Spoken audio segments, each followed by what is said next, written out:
Assalamu alaikum, урматтуу YouTube көрүүчүлөр. Excel боюнча сабактарыбызды улантып атабыз. 9-чу сабак бүгүн. Мурунку эле биз жасап аткан бир расписание деген файлыбыз бар болчу, ошонун үстүндө улантабыз. Муну ушул жерден сакталган, бул документтин ичинде сакталган, ошол жерден тапсак болот. Же болбосо пускка кирип, бул жерден Эни бассак, Excel деген чыгат. Ошол жерге кирип дагы бул жерде мына расписание деген жогору жакта эле турат. Акыркы иштеген файл катары ошол жерден да тапсак болот. Биз бүгүнкү сабагыбызда жогорку менюлардагы разметка деген бөлүмдөн улантабыз. Разметка бөлүмүндө бул тема, анан параметр страница деген эки бөлүктү көрсөтүп беребиз. Темалар дагы абдан кызыктуу. Эгерде сиз иштеп аткан Excel'иңиздин мындай бир өзгөчө болуусун, ар кандай түстөрдө визуалдык жактан жакшы көрүнүшүн кааласаңыз, тема дегенди басасыз да, бул жерден негизи стандартный деген ушундай турат. Анан бул жерден өзүңүзгө жаккан бир түстүү теманы тандап алсаңыз болот. Мисалы бул интеграл дейт. Же болбосо дагы мындай тандап көрүп, сизге жаккан любой бирөөсүн алып колдонсоңуз болот. Мындан кийинкилериңиздин бардыгы ушул түстөр менен ушундай болуп кетет. Сектор деген жакты мен пока ушуну колдонуп турайын. Мына сектор дегенде мындай болот экен. Анан бул жерде дагы цветтерди тандап алсаңыз болот. Өзүңүзгө жаккандай, каалагандай же талап кылынгандай ушундай болсун десе бирөө жарым. Андан кийин бул жерде эң негизги нерселерден бири бул шрифт деген. Бул жерде азыр мен өзүм даярдап койгон. Бул үстүңкү негизги нерселери калибры шрифт менен, андан кийинки шрифттер Roboto Slab деген менен болсун деп мен тандап, менин шрифттерим деп жазып койгом. Бул мына стандартный, офис мындай көптөгөн дагы шрифттердин да түрлөрү бар. Каалаганын тандап алсаңыз болот. Бирок бул жерде эң негизги нерсеси, мисалы мен муну тандап турайын, бул ушундай көрүнүп турсун. Бир аз чоңойтуп коеюн. Мынакей ушундай көрүнсүн.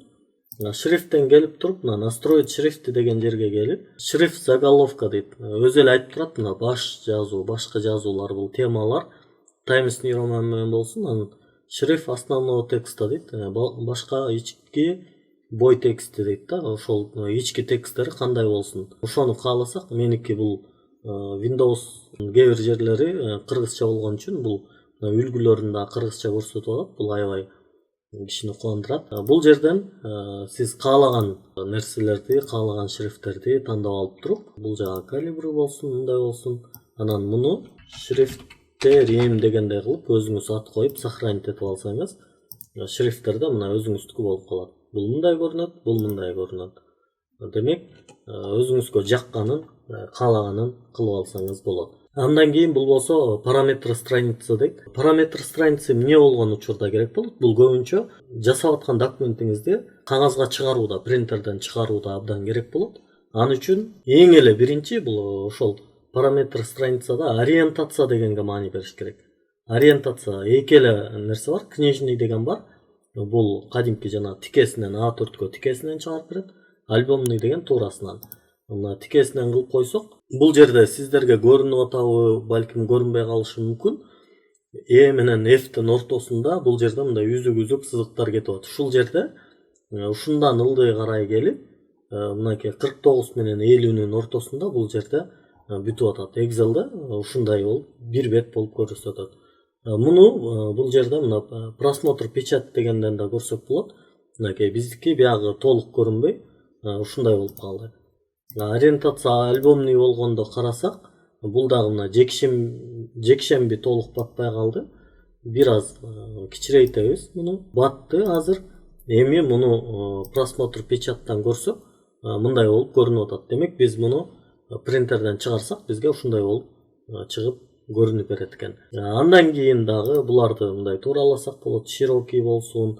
Широкий десек дагы батпай калышы мүмкүн. Обычный деп, негизи обычный колдонобуз. Кээде өтө мындай Excel'де тыкыз бир нерселер жазылган болсо, мына узкий кылсак, бул жагы кичине эле орун калат да, биягында дагы орундар бошобойт. Размерди бул жерден өзүбүз тандайбыз. Негизи көбүнчө стандарт бул A4 кагазына 21-29,7 см менен ушундай катыштагы A4 кагаздарга ылайыктап иштейбиз. Же болбосо эгерде сиздин принтериңизде балким A5, A3 башка форматта дагы чыгарыш керек болгон болсо, анда ошолорду размерине жараша тандап алсаңыз болот. Андан кийин болсо бул область печати деген дагы жер бар.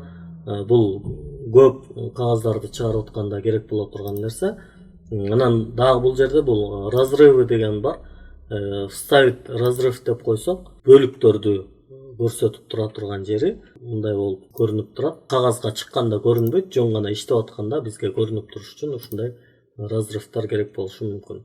Муну удалить разрыв деп кайра алып салсак болот. Урматтуу YouTube көрүүчүлөр, биздин бүгүнкү сабактагы көрсөтөлү деген негизги нерселерибиз ушул разметка страница деген бөлүмдөгү темы жана параметры страница деген бөлүктөрү болду. Бул жакта калган бөлүктөрү дагы ошол баракты бет менен иштөөдөгү колдонулган нерселер.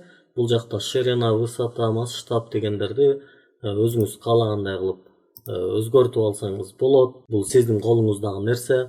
Бул жактарында чукулап көрүп, эгер бул нерселер дагы түшүнүксүз болуп аткан болсо, YouTube'дан, Google'дан дагы издештирип, карап үйрөнсөңүз болот. Же болбосо суроолор болгон болсо, бул видеонун алдына комментарий катары калтырып коюңуз.